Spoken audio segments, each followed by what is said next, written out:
राम राम दोस्तों। आप सभी का स्वागत है आपके अपने YouTube चैनल हिंदुस्तान न्यूज़ पे। तो दोस्तों बात करते हैं आज संसद सत्र के छठे दिन सोमवार को विपक्ष नेता राहुल गांधी ने बजट की तुलना महाभारत के चक्रव्यूह से की है। राहुल गांधी ने किया हजारों साल पहले कुरुक्षेत्र में अभिमन्यु को चक्रव्यूह में फंसाकर 6 लोगों ने मारा था। चक्रव्यूह जो कमल की शेप में होता है, इसके अंदर डर और अहिंसा होती है। 21वीं सदी में एक नया चक्रव्यूह रचा गया, वो भी कमल के फूल के रूप में तैयार हुआ। इसका चिन्ह प्रधानमंत्री अपने सीने पर लगाकर चलते हैं। अभिमन्यु के साथ जो किया गया वह भारत के साथ किया जा रहा है। आज चक्रव्यूह के बीच में 6 लोग हैं। ये 6 लोग नरेंद्र मोदी, अमित शाह, मोहन भागवत और अजीत डोभाल, अडानी और अंबानी हैं। राहुल के लगभग 9 मुख्य बातें की। किसान एमएसपी गारंटी पर मांग रहे हैं, आप 3 काले कानून ले आए।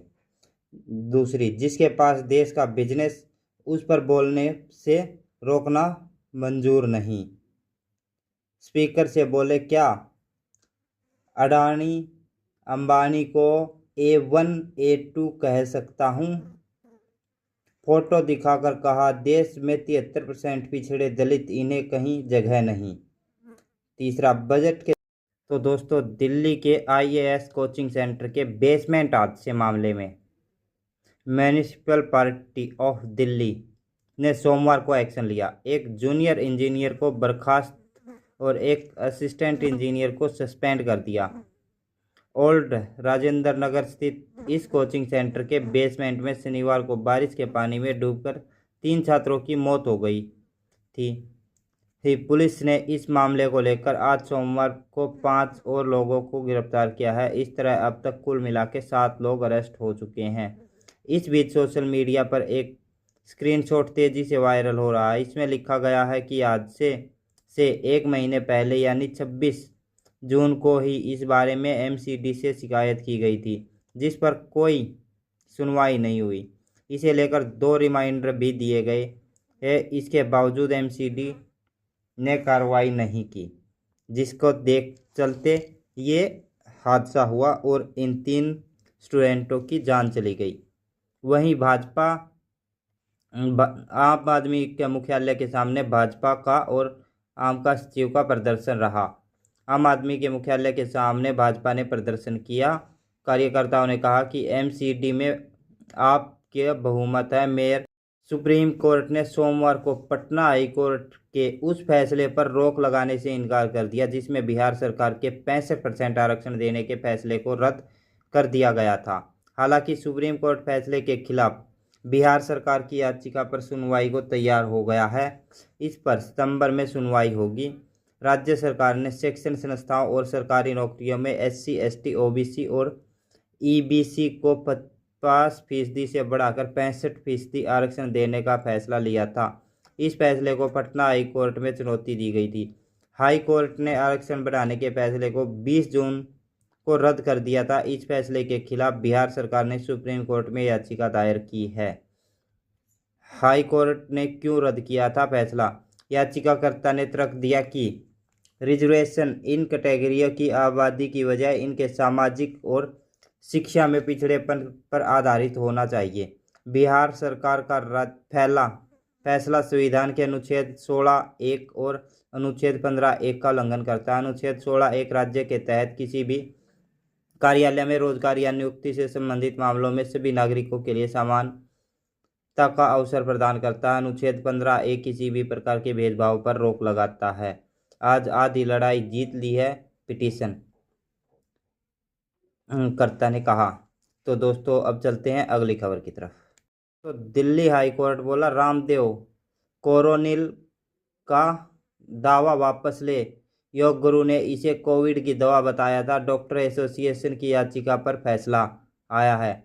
दिल्ली हाई कोर्ट में सोमवार 19 को पतंजलि और बाबा रामदेव के खिलाफ डॉक्टरों की कई एसोसिएशन की तरफ से दाखिल याचिका पर फैसला सुनाया है। जस्टिस अनूप भुनभानी की बेंच ने बाबा रामदेव को आदेश दिया कि रामदेव 3 दिन के अंदर टिप्पणी वापस ले, जिसमें उन्होंने कहा कि पतंजलि आयुर्वेदिक कि कोरोनिल सिर्फ इम्यूनिटी बूस्ट नहीं बल्कि कोविड-19 ठीक करने की दवा है।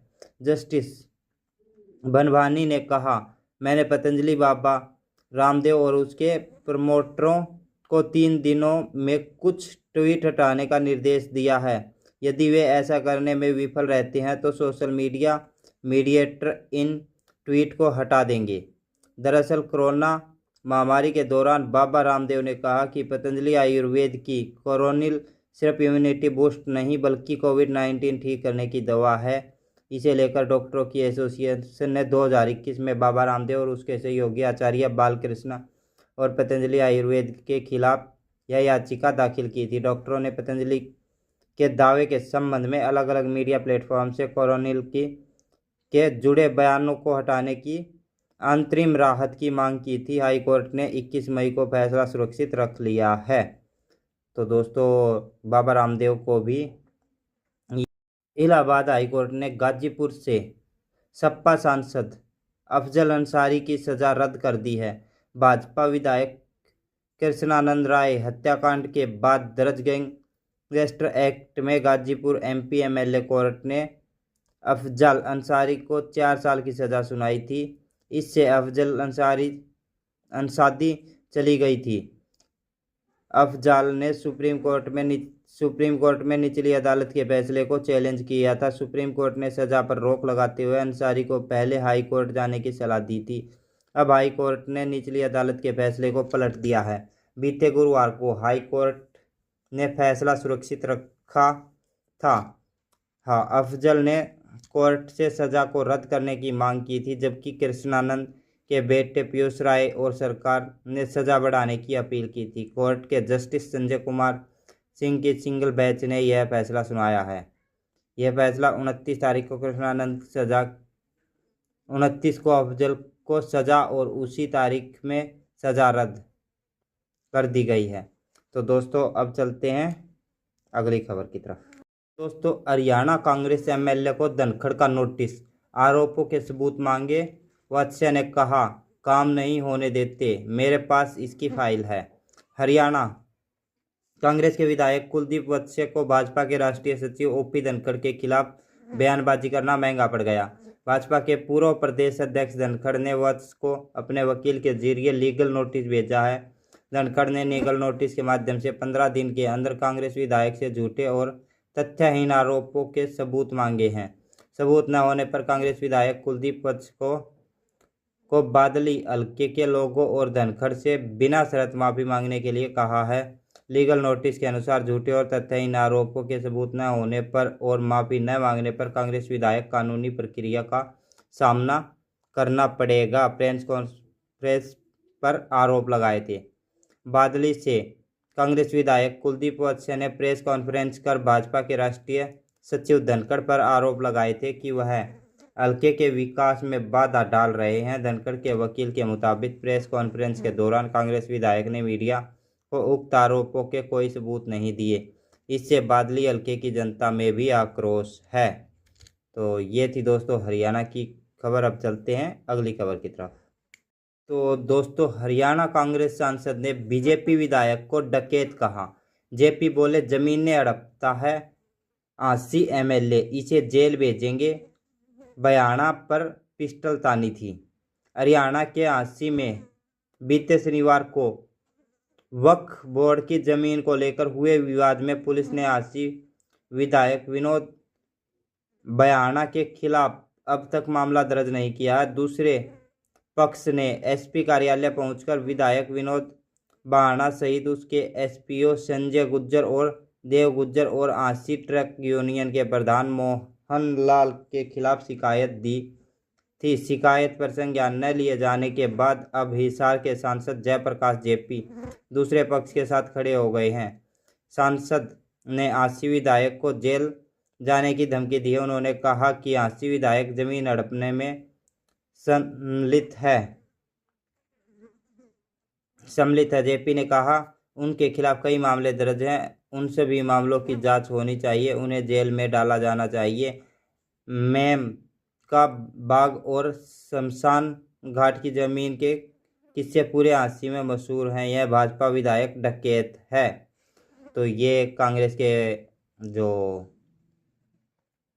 कांग्रेस सांसद हैं उन्होंने बीजेपी को विधायक को डकैत कहा है। तो दोस्तों ये थी आज की वीडियो। आप लोगों को कैसी लगी? अगर वीडियो अच्छी लगी है तो वीडियो को लाइक करो, शेयर करो, चैनल को सब्सक्राइब करो। मिलते हैं नेक्स्ट वीडियो में, तब तक के लिए जय हिंद, वंदे मातरम, भारत माता की जय। जय श्री राम, हर हर महादेव।